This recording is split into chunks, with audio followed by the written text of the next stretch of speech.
right. Good afternoon, everyone. It's me, Jose Vega, again, congressional candidate running in the Bronx, New York 15th Congressional District. And today I'm back on Declaring Independence with my co host, Morgan Blythe, here. And today we are Hello. interviewing congressional candidate Aaron Baker, who is Randy Fine's opponent in the Republican primary. And I think for anybody who's been paying attention, or if you have a social media account, whether you're on X, Instagram, Facebook, or whatever, it's not very hard to miss Mr. Fine and his atrocious takes calling for the starvation of Gaza and calling for the starvation of children, while Israel is now committing an ongoing genocide. And what caught my eye with Mr. Baker was the fact that he said he would commit to calling Israel's actions a genocide, and that he does not support the starvation of children. Now, to you, Mr. Fine, I would think that that's common sense, right? That, as a lawmaker, you would like to think that the United States has a sort of policy of common sense where maybe we won't support the starvation of children or such. But here we are, that's what we have going on. So, anyway, the other thing I want to address, of course, is you're not running as an independent, and I am running as an independent. You're running as a Republican, but I still wanted to talk to you and interview anyway on the possibility that we could be colleagues next year. And from that point and that basis, I wanted to talk to you. So, anyway, without further ado, I just kind of want to give you the floor here for a second, and I just want you to tell us, what made you decide to run against Randy Fine again? I know you did it once. You ran in the special election last year, which is what actually got him elected. So, what made you decide to saddle up again, get back in the race? Tell us a little bit about just you and your personal background, and just let us know who you are. So I originally ran in the 6th congressional district in Florida, special election in back in January against Mr. Fine. The special election was because Michael Waltz was appointed as National Security Advisor. For context, this congressional district starts roughly in Daytona Beach at the south, goes up to St. Augustine, and then basically over to the middle of the state, comes down and draws almost a rectangle in this portion of the state. It's a very important area to me because I grew up just south of here, and I spent all my time growing up on Daytona beaches, on Flagler Beach in St. Augustine. So it's kind of where my childhood was developed, if you will. So I saw the need for having a representative that really knows the area, that understands the people, understands some of the issues that you can address on a federal level. And I was not under the impression that Mr. Fine was the person to do that. Um, a group came to me during before the special election and said, "Hey, Aaron, we have to have someone that will stand up to this bully." And I believe that that's what Mr. Fine is. He's a bully. Um, so, you know, I grew up a Christian. I was baptized when I was 13 years old. I believe in the Christian values that every life matters. That's a universal statement. Every life matters. It doesn't matter in this country if you're Jewish, if you're Christian, if you're Muslim, if you're Hindu, whatever your religion is, if you're atheist, you still have the same protections under United States law, um, which we have to defend forever. I think that there are regions of the world right now that really need some serious help. Uh, no one, no one in the right mind wants to see children hungry, children starving. That that is, it's not just un-American. It's unchristian. It's un-Jewish. It's void of religion. So it's un-American, and it is really void of religion. Um, so as of right now, my calling is to take this person down. I don't believe that he is the correct person to represent the values of our 6th congressional district. I don't think that he even has values. I think that his number one allegiance is to himself. He thinks of nothing other than, a photo op, how do I get some media attention, and let's move on. And it's all about, you know, he says starve away. A congressional representative in the United States of America should be expelled from Congress for wanting anyone to starve. I think a congressional representative should be expelled from Congress for saying bombs away. There, there is no circumstance in which you should be calling for war or famine. It's absolutely just the most bizarre thing that any of us ever could believe existed, and it's almost like a cartoon political caricature, if you will, that you just can't believe that this person actually exists and says the things that they say. And that's who we're stuck with representing us until January of 2027, when the next Congress comes in. So a little bit about my background. I was born in Florida. I'm sure that there are issues that we're not going to agree on. I have very strong opinions on abortion. I was what you call a Florida baby. So it used to be back in the day, if the daughter got pregnant, the parents at the time would send the daughter to wherever the grandparents lived, and that's where she had the baby, and then she'd go back. So that's how I wound up being born in Florida and grew up in Kentucky, and then of course found my way back to the best state in the country, Florida. So I'm delighted to be here and delighted to have the conversation. It's huge. Go ahead, Morgan. Well, it's a pleasure, Aaron, to speak with you. You seem very principled.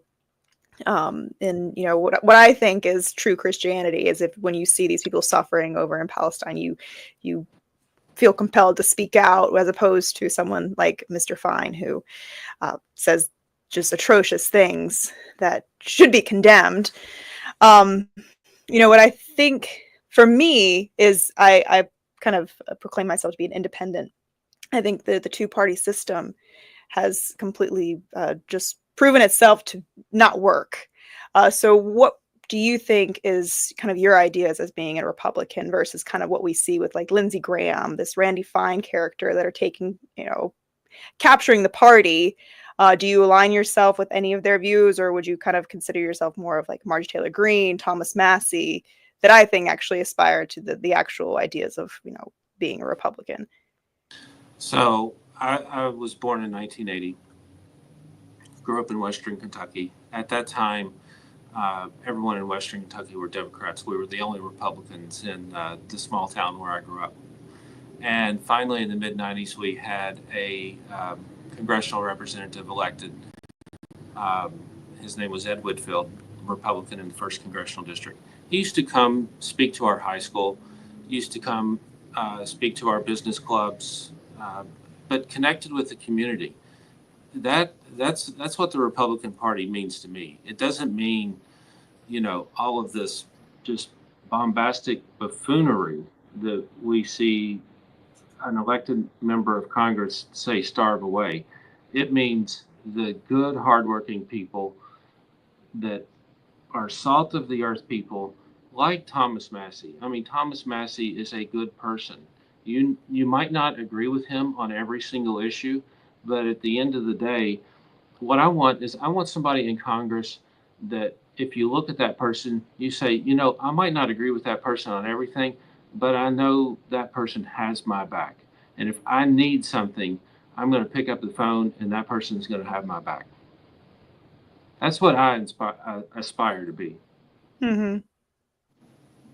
That's We're trying to do. that's a very principled position again, and I do want to reiterate that's like, I've said this many times, whether here in my office or on programs, people ask me, what does it mean to be an independent, right? because you're a Republican, and I've interviewed people like Jen Pearl who ran against Debbie Wasserman Schultz as a Democrat, right? And I strongly believe in what Malcolm X had described as the non-aligned principle. He was talking about people having to declare their independence, register as independents, but not vote for Democrat or Republican. Now, some people say the implication was that you register as an independent so that you could vote for either or, depending on whatever the season was. But I happen to think that just the fact that people register themselves as unaffiliated is a very strong and powerful statement. But regardless, the idea of a non-aligned movement, I think, between candidates and also, of course, in the Congress, is that you have people with different opinions, different views, different, for example, you bring up abortion, but quite frankly, it's like the abortion question is not about abortion. How do you create the conditions so that somebody doesn't feel like they have to resort to abortion, right? Because I know that there are a lot of women here in the Bronx that resort to abortion because of the economic conditions, right? If they could actually afford to raise a family, that should be a priority. I do believe in families. I do believe that people should be getting married and having babies, but you don't just, anyway, now we're getting into the weeds of it. I'm going to go back to my original point, which is that, like, we want the same objectives. We want a free and independent and sovereign America where, one, people can feel free to speak their mind, where they're not afraid that they're going to be censored, they're not going to be deported, they're not going to have their rights stripped away from them, their citizenship stripped away from them. And people want to be able to protest the policies that they disagree with, be able to say the things they want peacefully, of course, and now we're seeing a real assault on free speech and whatnot. And that's why I, as an independent candidate, am willing to work with anybody who seems to be principled, who says they want to, at the very least, uphold the Constitution. That seems to be a very basic ground floor principle that is not being followed right now. Oh, what's that? Yeah, one thing that I take with me everywhere that I go is my little pocket Constitution. So when someone asks a question about, what is Article 1, Section 8 of the Constitution, I can say, okay, this is Article 1, Section 8 of the Constitution, and actually read it to them. And if they have a question about it, understand exactly what that means. Yeah, it's brilliant. Yeah. I mean, a lot of the clubs that I belong to, we just give these out. So to me, it's empowering the people to have knowledge. And there are many different ways that we can do that. And one way, the easiest way, is what this country was founded on, which was our Constitution. So we have a couple different people down here that sponsor. They cost about 75 cents to give out. That's all they do. They'll buy 1,000 at a time, and you might go to a meeting where somebody doesn't have one. You'll give out 2 or 3, or 2 or 3 here, 2 or 3 there. But there is a lot more in this country that we agree on than we disagree on.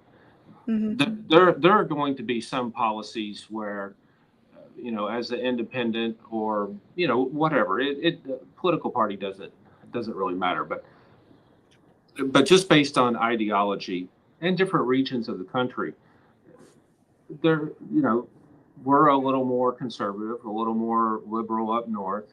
But at the end of the day, we all want what is best for these 50 United States of America, and best for our interest abroad as well. And as a federal office holder,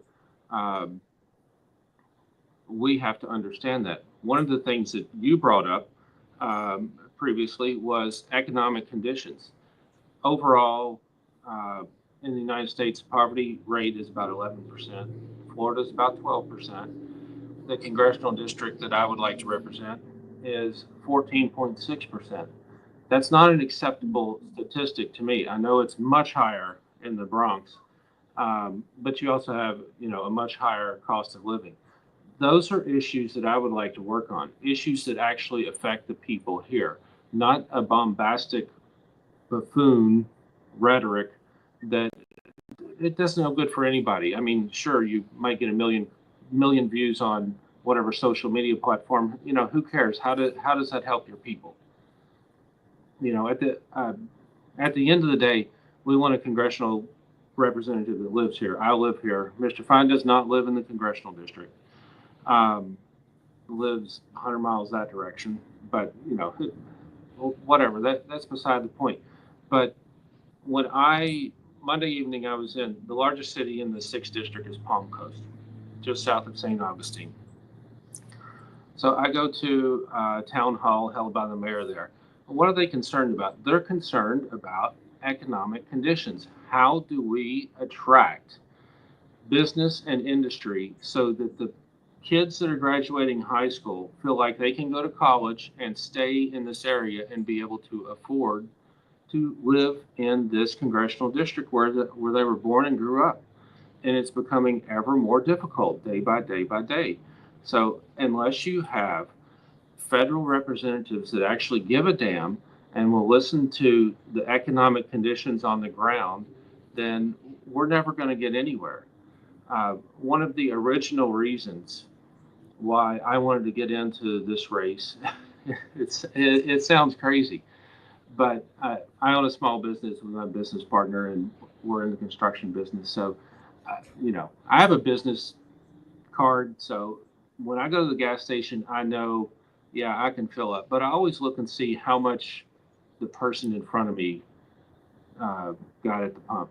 And when you see somebody that got $4 worth of gas, somebody that got $7 worth of gas, and then you look around and it's $10 and it's $12, those are people that have the money to get to work that day. And then they may even be filling up before they come back home. That's not the United States of America that I grew up in, and that's the United States of America that I want to help fix. I really respect that. So now let's I guess let's get into the weeds a little bit here. Exactly what does economic development mean to you, and what does the government's role mean that? For full disclosure, I'm somebody who looks up to people like Lincoln and FDR as my main economic model drivers. I believe that, through Henry Carey, who was Lincoln's economic advisor with the revival of an American economic system, and I think FDR did the same thing. That's where I'm coming from. But please, what do you think? Well, I think that on a most basic principle, what it means is that you have a congressional representative that has enough personality, enough skills to be able to say, okay, I do want this business and I want this business in my district. And here's how I'm going to help develop that. One of the things that really super bothered me about your neck of the woods is when AOC said, I don't want the Amazon factory in my district, and then pushed it out. And those were fairly decent, good paying jobs. Isn't that correct? I mean, Sorry, I'm just moving on mute myself. Yeah, I mean, the thing with the Amazon thing, I'm not necessarily opposed to Amazon coming in and offering jobs to people. I think it's important that people get a good job that, can provide for them, especially the health benefits that they get and stuff. And as long as the conditions are good and fine. For me, I think what a job is and what makes something productive depends on the quality of the work, because here in New York City, you have a lot of people who do Uber Eats and Uber driving, and you might consider that person employed, but it's like, what kind of job quality is that? What upward mobility is there? Does that take any skill to do? That's not living per se. That's slave wage, and of course with the living standards here and the high price of living, you can't really, people are trapped in this sort of wage job. What I'm talking about is attracting industry. So meaning like a pharmaceutical, where we're going to actually make pharmaceuticals in the U.S. I want that to be located in the 6th congressional district to benefit my people, so that when I have a 22-year-old that gets out of college, or a 20-year-old that just gets out of trade school, that then they have a place to go to work, and they have a career where it is a good paying job, where you're making, $60,000, $80,000 a year, where you can actually afford to live, buy a house. I mean, we all know housing prices are absolutely crazy right now. Different discussion, but we have to be able to work together and have enough of a personality that you can sit down across the table with the CEO of the XYZ company and say, hey, how can I attract you to get 10,000 good jobs in my congressional district? Because there's roughly 1 million people in this congressional district, roughly. But it's an aging demographic. The average age here is 50 years old, 49.9. With that being said, it continues to age because the young people are not staying here. We have to be able to keep young people here by attracting industry, not just a job. To your point, Uber Eats is not, with all due respect, that's not a solution. That's it's not a career. That's living day to day. That's the person that's going to down here Circle K and getting $4 worth of gas, and then being able to run 3 deliveries and then going back and getting another $4 worth of gas. That's not a living wage. Well, that's right. That's exactly right. Oh, go ahead, Morgan. Did you want to say something? Oh, yeah, I guess I just wanted to get you to comment on the new industry that's emerging, which is AI. We had a lot of talk within the Big Beautiful Bill. I think they had taken it back, that there was a regulation. If you wanted to get federal funds, you had to not, states could not regulate AI. I think they moved that. The bill that ended up getting passed was, instead of 10 years, it's 5 years if you wanted to get federal funds. What is your stance on this emerging industry? Do you think this is going to take away more jobs, or do you think that a lot of the it's going to take away more jobs? That's inevitable. But at the same time, it opens up a whole host of other jobs that need to be filled. The biggest one being energy. AI requires so much energy. And one of the issues that we're having in Florida is over the next 4 years, we're expecting utility rates to increase by about 40%. So if you're already struggling, I don't know what the temperature is there, but it's 102 degrees outside today. The air conditioner in my office is running full blast. If your power bill is $400, well, in 4 years, that's going to be $560. Until we address some of this infrastructure that needs to happen to be able to do AI at the scale that everybody, seems to do. I mean, if you have a question now, you ask Grok, you ask whatever. A lot of this artificial intelligence, is at our fingertips that we never dreamed of when I was growing up. I graduated high school in 1997. We used to play solitaire on the computer. Wait, that's happening to you? That's not me? I'm sorry. It's usually the sirens are my background, not yours. That's why. Go on. Sorry about that. But so one of the things that I would really like, somebody asked me yesterday, what committees would you like to be on? I would really like to be on infrastructure. I think that we can, the federal level needs to catch up, get off their ass basically, and really help these people, because it's not only an AI problem for the energy, but it's also a consumer problem, because if AI takes a little bit of energy and a little bit more and a little bit more, we all know it uses a lot, that in turn hurts the consumer by causing energy prices to go up. So there's a federal level of where we really need to get off our tushes and really pay attention to this, like right now. Mr. Baker, I truly see, no matter what happens next November, whether I'm in there or not, I hope you can let me come in and advise. You ever been to New York City? Oh, yeah. The New York City skyline, most of the steel that built the New York City skyline came from the Bronx.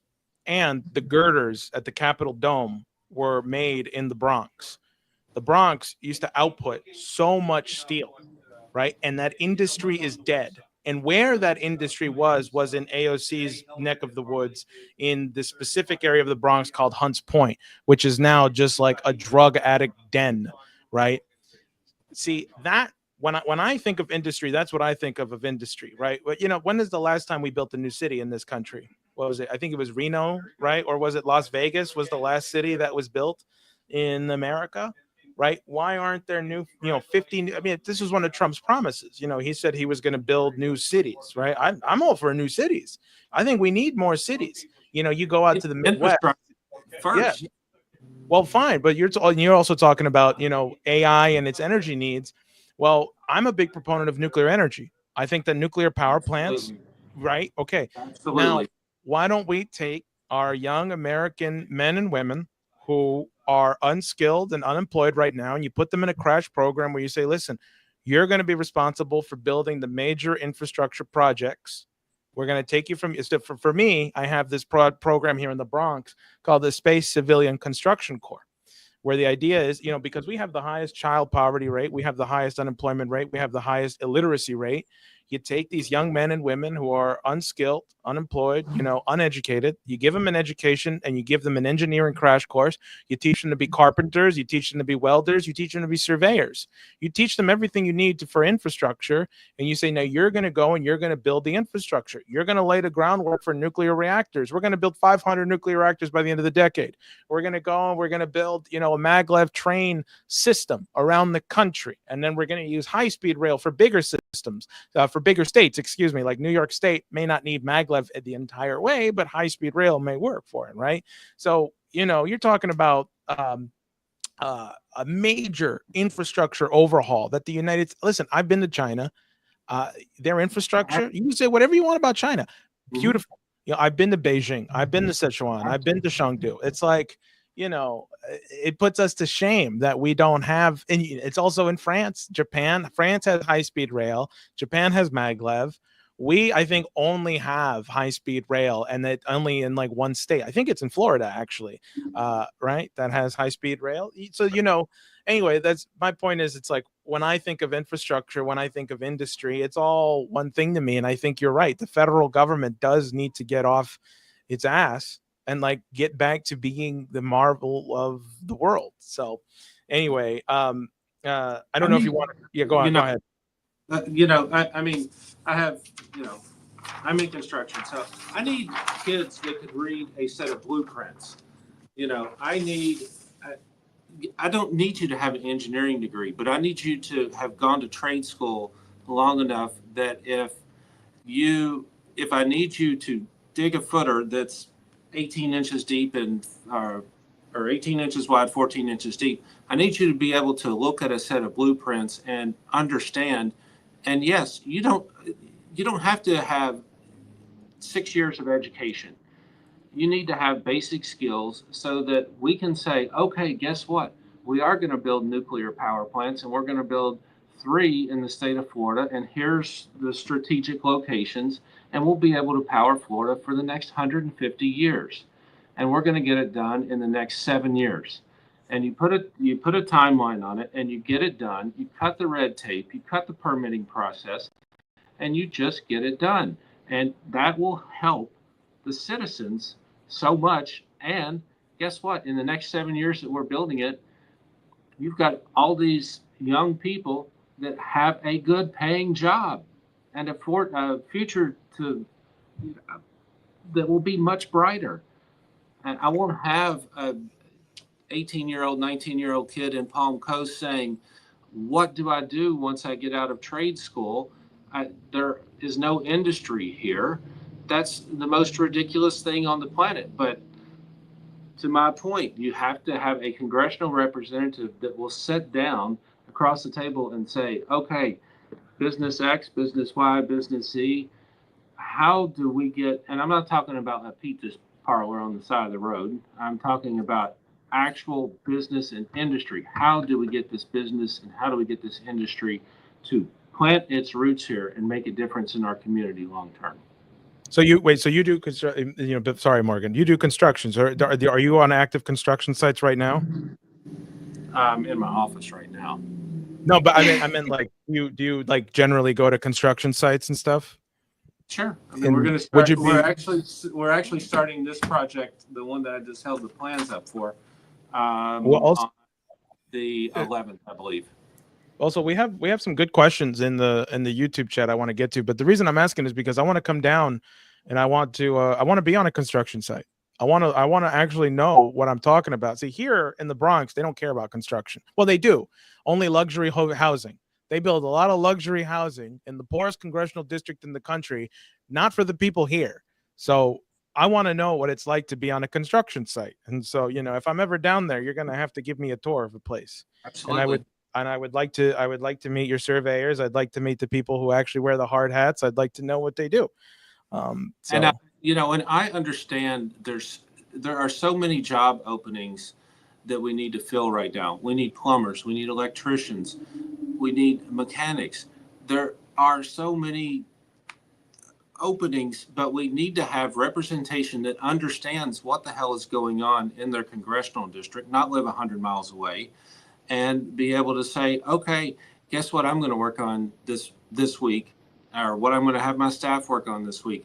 We're going to figure out how we can open additional trade schools to get the young people more educated, lift them out of poverty by teaching them a trade. And then after that, we're going to build nuclear power plants, and we're going to be the capital of the world again, because we're going to be able to run AI faster than anybody else on the planet.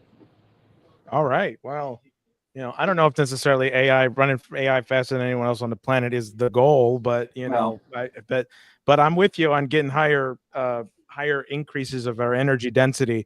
All right, so we have some questions here I want to get to. Morgan, do you want to bring up the one about if he agrees with MTG, and then I'll bring up Adrian's comment. Okay. Yes, we have a question just to get your comment on, do you agree with Marjorie Taylor Greene about her stance in Gaza? And what is your overall war stance? Or are you pro-peace, or, So for absolutely, more engagements? I agree with Marjorie Taylor Greene that what is going on in Gaza is absolutely nothing short of genocide. If you look up textbook definition of genocide, if people are starving to death, that's genocide. That's what we've called it that's what we called it in Rwanda.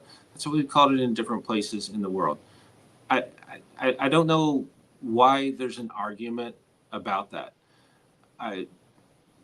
We can argue semantics back and forth. Do I believe that Israel has the right to defend itself? I believe that Israel has the right to defend itself. But do I believe that there needs to be aggression? I don't believe that there needs to be aggression. So a lot of people will ask me, will you take money from AIPAC? Do you believe that AIPAC should be registered as a foreign lobbyist? AIPAC should be registered as a foreign lobbyist. Absolutely. I mean, hello, they're representing another country's interest. I don't know how you make it any more foreign than that. And that's not a very popular Republican opinion, but that's, you ask me a question, I'm going to tell you how I feel.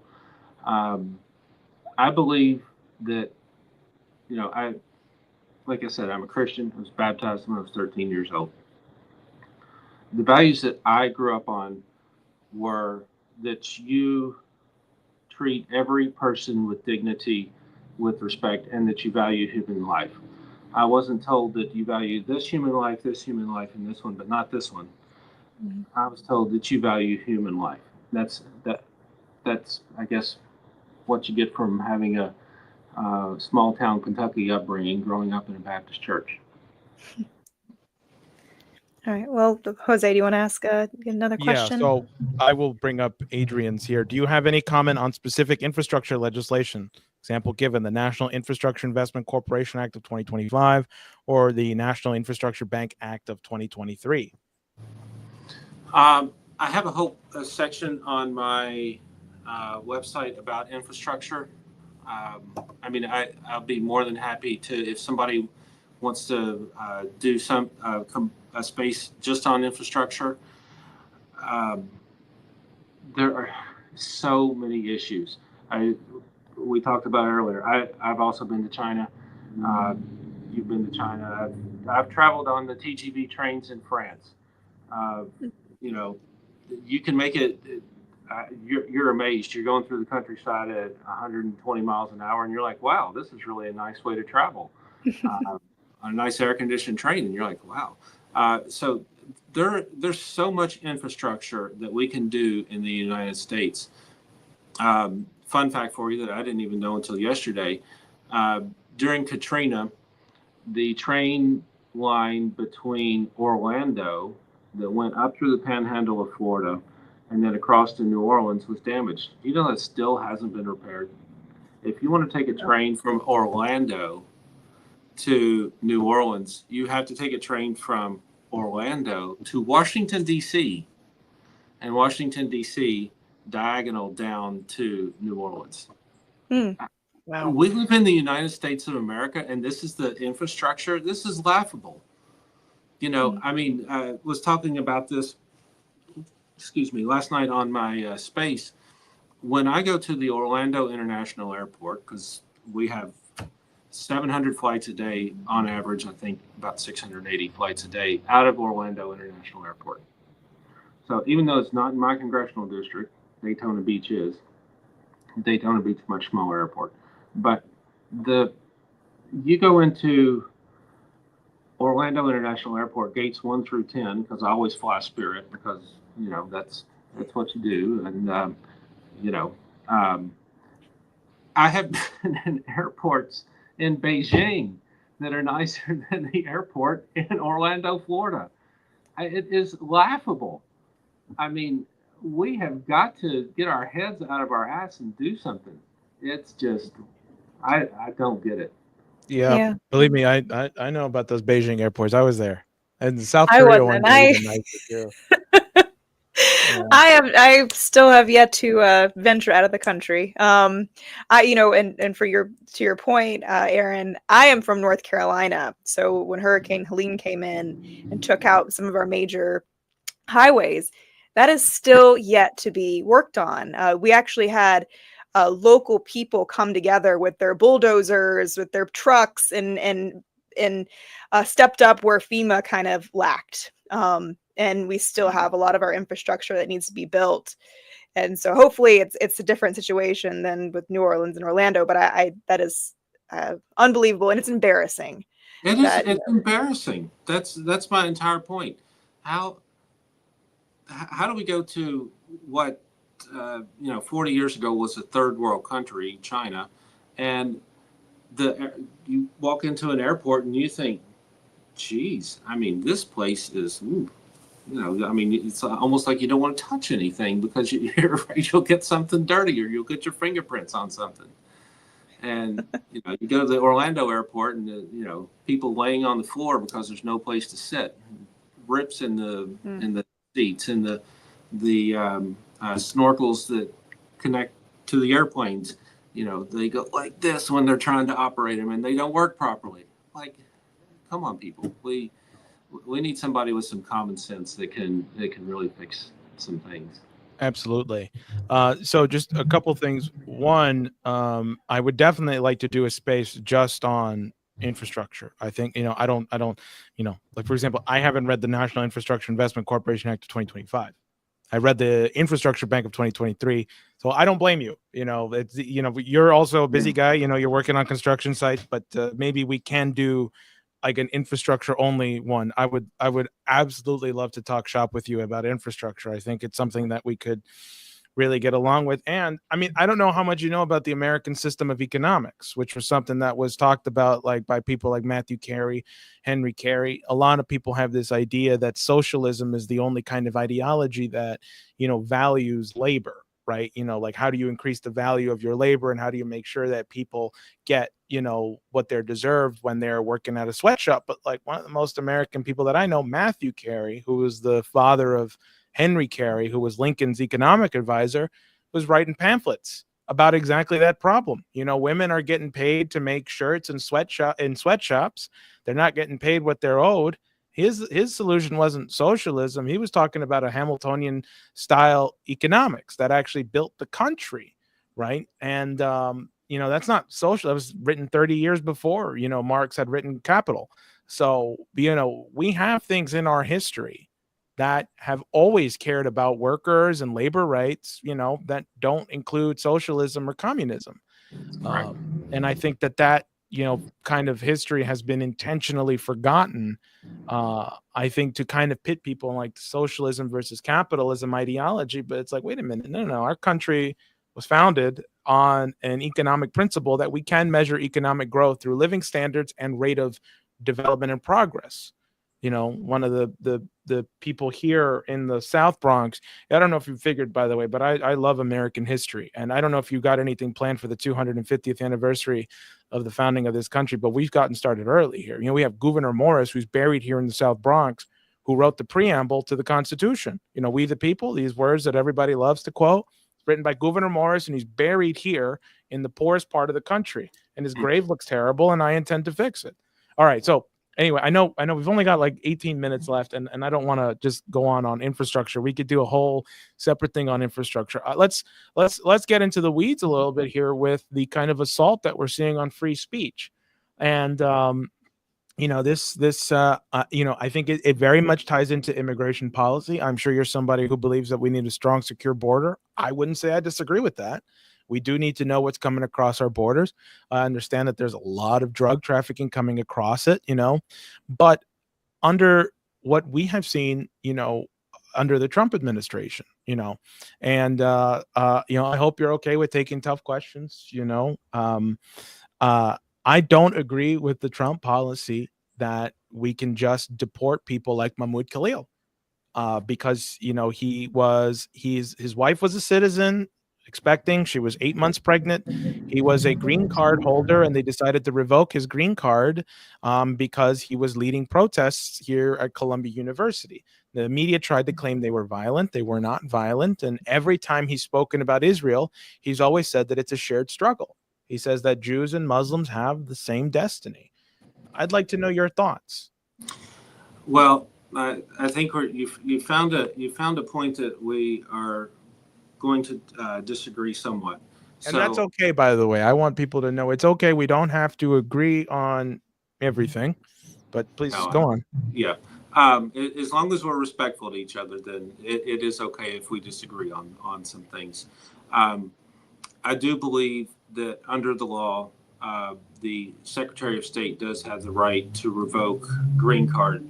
Now, if that person were a citizen, I don't think that we have the right to overdo that. But at the same time, I do think that under the law, and if you read laws and you follow the Constitution, it is law. The Secretary of State does have the ability to do it. Now, what I would suggest is if you don't like the way that law is written or the authority that the Secretary of State has, the authority wasn't granted by the Constitution. The authority was granted by Congress. So if you don't like the authority that was granted to the Secretary of State regarding immigration, then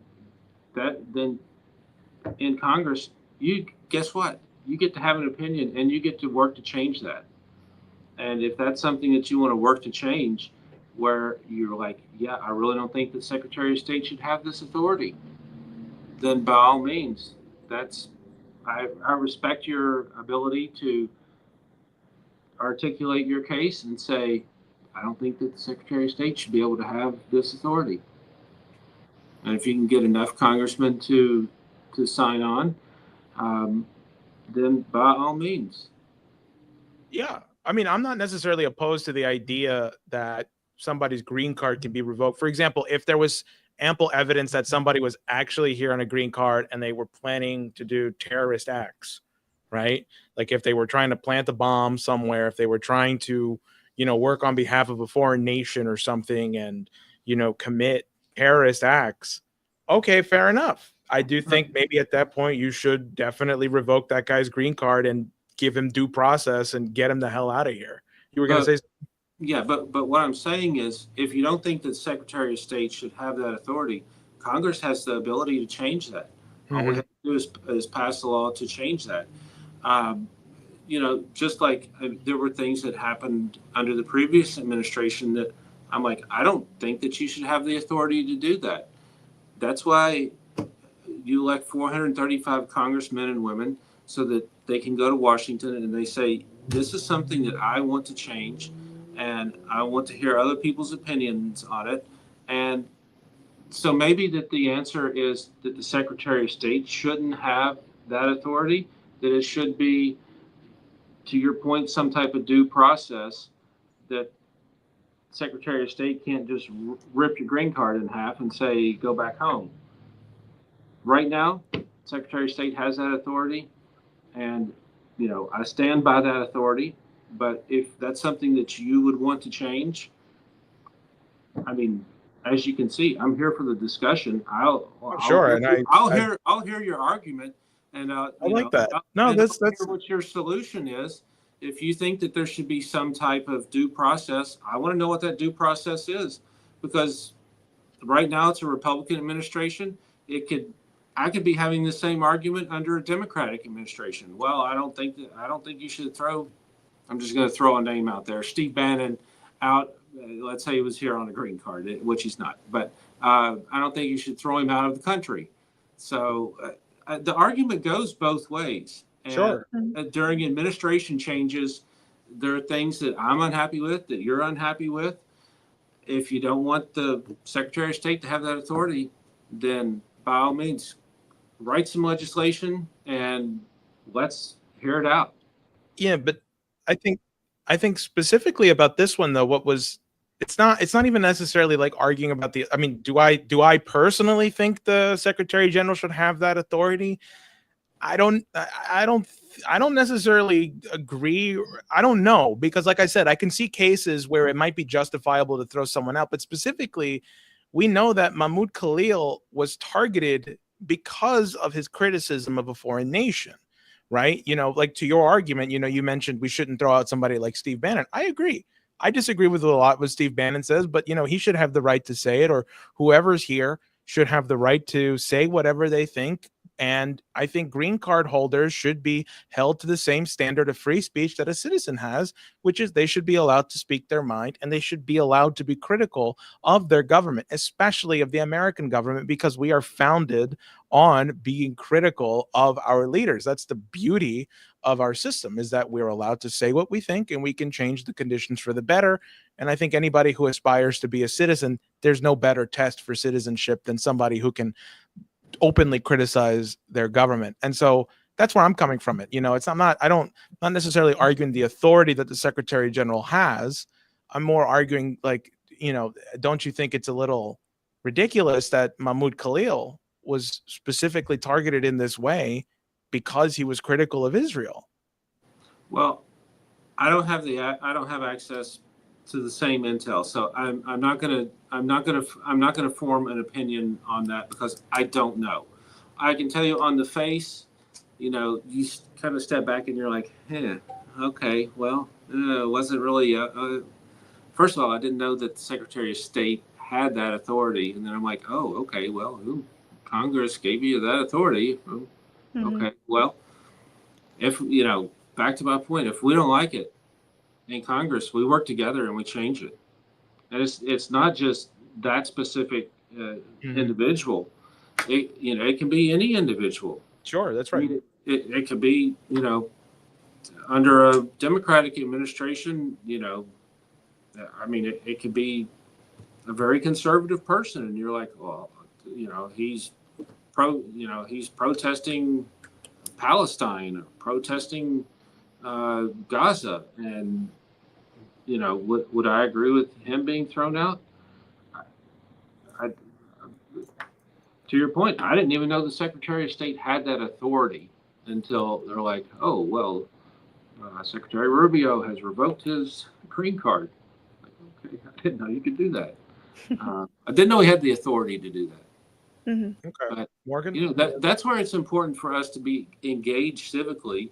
And so when we see something that you don't agree with, or that I don't agree with, that we can stand up and say, okay, well, what are we going to do about this, and how are we going to change it, so that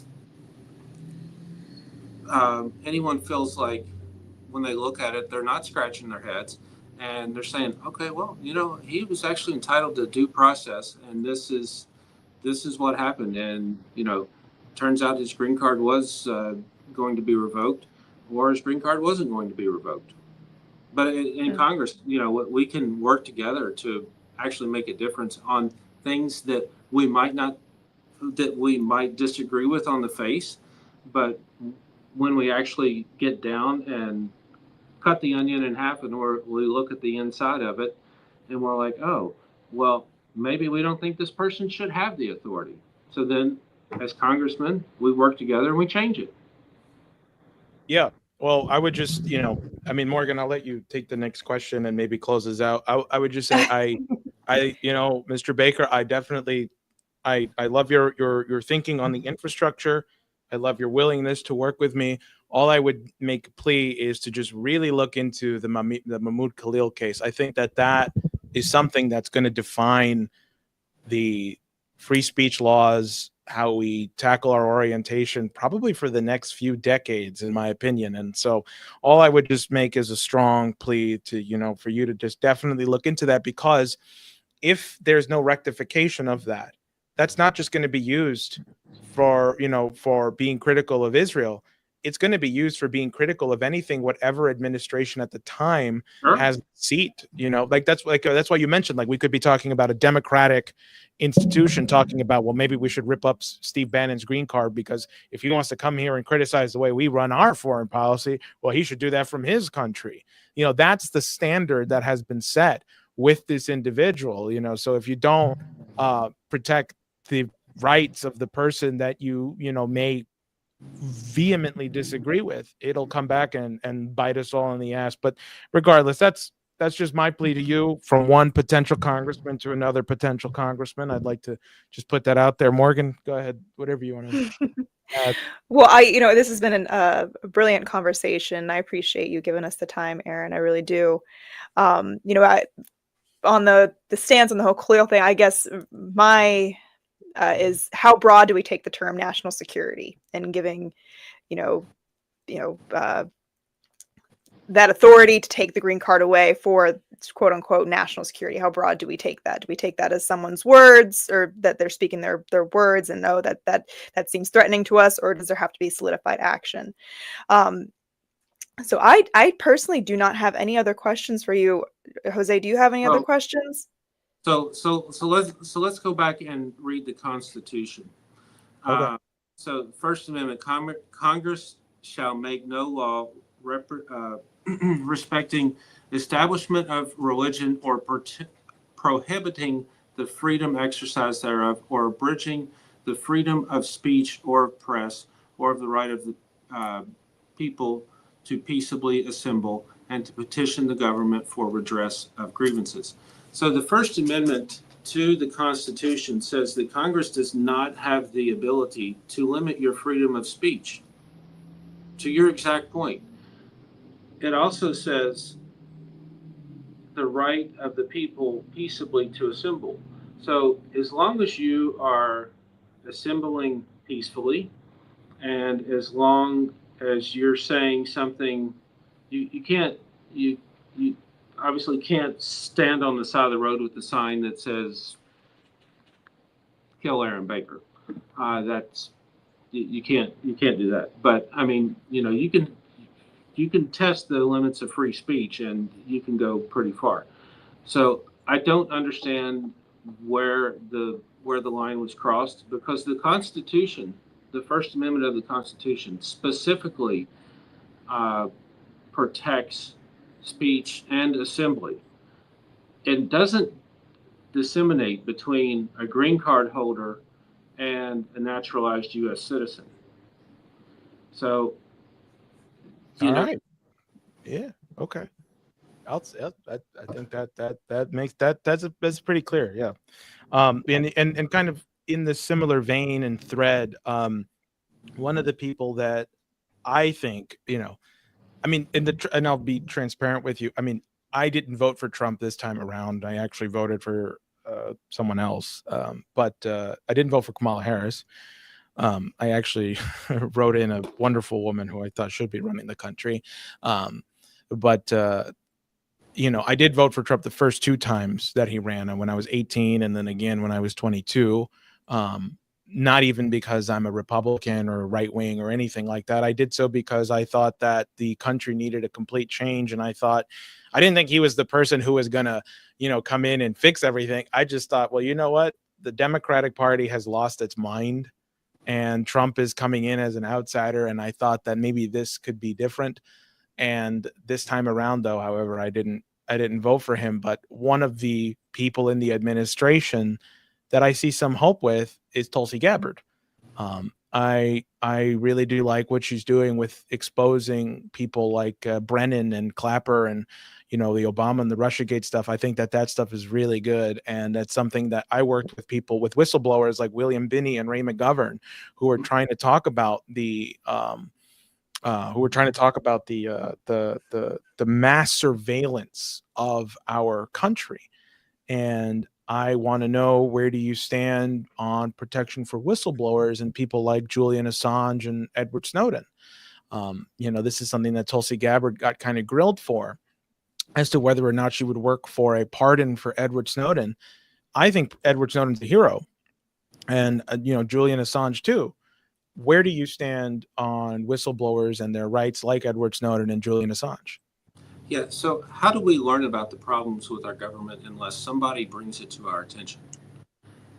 What are we supposed to do? Are we supposed to live in Moscow circa 1950, where it's state-run propaganda, or North Korea, where everything that the state tells you is the truth, the whole truth, nothing but the truth? Yeah. I mean, unless you have whistleblower protected status, then I don't know how you can still have a country. Absolutely. So would you be for a pardon for Edward Snowden and Julian Assange? I think Edward Snowden is a little bit more difficult of a case, but I think that Julian Assange, to start with, had the best of intentions, and that was bringing sunshine upon what was going wrong with the government. So I think you have a little bit easier case there. What's the hesitancy with Snowden? Some of the details that I've read, and again, we could go on about this for probably an hour or 2 hours. No, it's important. I want to know, because it's like, I don't want to proselytize. I don't want to lecture you. Like, I genuinely want to know, like, what is it that maybe you might know something, or you might think something about Edward Snowden that I haven't heard of before, or might be something that has already been debunked that, just needs to be cleared up. So, well, some of the details of the case that I've heard, that I've read in quite a few different sourcing, I think that Julian Assange did it with the best of intentions. He did it to show the world kind of what was going on behind the scenes. To DNI Gabbard's exact point of Brennan, Clapper, and all those. I'm not convinced yet, and you may be able to convince me that Snowden, thank you, had the best of intentions to start out with. I mean, I could be wrong on that, but I've read too many things where, again, I'm like kind of scratching my head a little bit, saying, was he really trying to show the world what was going on, or was he kind of being like slightly nefarious? I don't like slightly nefarious. I like, a little bit of sunshine goes a long way. Mm-hmm. And I think Assange was simply trying to show people what was going on. I mean, there's so much stuff that we have learned, and that, to your point, DNI Gabbard has brought to light about what happened with Clapper and with Brennan. That is absolutely, you wouldn't believe it if it were written in a book in 1974. You'd be like, "Oh, this is political fiction. Stuff like this never happens." But it does. It does. It happens all the time. Well, that's, yeah. Look, listen, it's 5 o'clock. I know we both have to get going. Any final words, Morgan? Yes, I would just want to point out something that I found beautiful amongst two of you, who are running for Congress.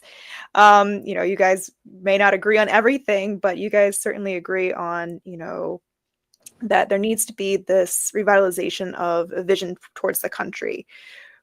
You kind of alluded to it, Aaron, where you said, you have a 19-year-old kid who asks you, what am I going to do? Both of you have plans for the youth to give them a vision to look forward to in 10 years, 20 years. So I find that, something that we all can agree on and we can work on. And that's something that you guys can join together on and pushing the country forward. So thank you for your time. Thank you. This has been nice. Yes. All Mr. right. Baker, don't forget me when you're in the halls of Congress if I don't make it there with you, because this was an excellent discussion and I would like to keep it going. I'm always up for a good discussion, and anytime you have a constitutional question to your point, you do have the right to free speech, and you do have the right to peaceably assemble. To your point, so to my point, if we don't like who has the authority over that, then we can work in Congress to change it. Absolutely, we can. All right, everyone. I want to thank all of you for tuning in. Oh, you know what, Aaron? What's your website? I should probably put this up here. Yeah, AARON, the number 4 FL6.com. Listen, I'm God forbid me giving advice to someone who's running in the two-party, but maybe Aaron for Congress or something, might be a better URL domain handle.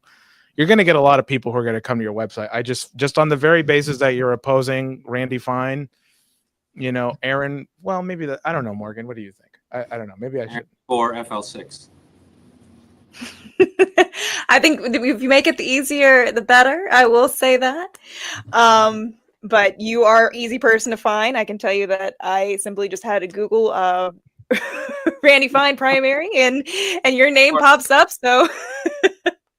Or you just type in Aaron Baker, and I usually come up.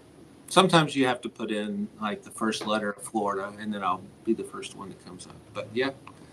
Okay. I need all the help I can get, because the entrenched establishment uniparty is what I'm running against, is what you're running against. We are both running against not a two-party system, a uniparty system.